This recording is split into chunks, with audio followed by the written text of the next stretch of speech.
John Cernuska here with MarineMax Fort Myers. Today we're going to do a brief walkthrough on a new listing I have. It's a 2023 Monterey M65 sport deck. This boat's one owner, very low hours, about 130 hours is all, on an upgraded V10 350 Mercury. Why don't you step aboard for a closer look. Here on the back of the boat, we've got a convertible aft bench lounger, so this backrest will come forward so you can sit facing afterwards. There's plenty of storage underneath those cushions there, and huge in-floor, under-floor storage here where the engine used to be. Coming through here, you've got L-shaped seating, storage underneath these cushions here with a dedicated cooler space, stereo control here on the starboard side as well as battery switches.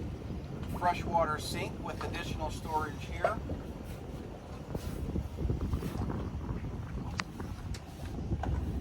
Nice appointed helm. You've got a Simrad flat screen here.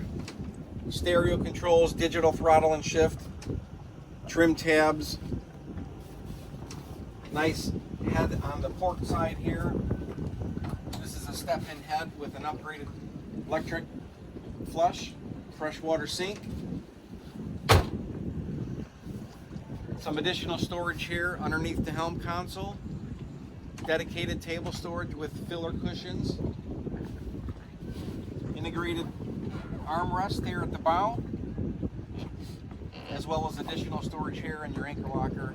You'll have freshwater showers here at the bow as well as at the aft of the boat. Yep, we've got a nice sport arch, sport tower here with additional tower speakers, so sound is really nice on this particular boat. If you'd like more information on this boat, please reach me direct, John Cernuska, 239-297-4788. Thank you.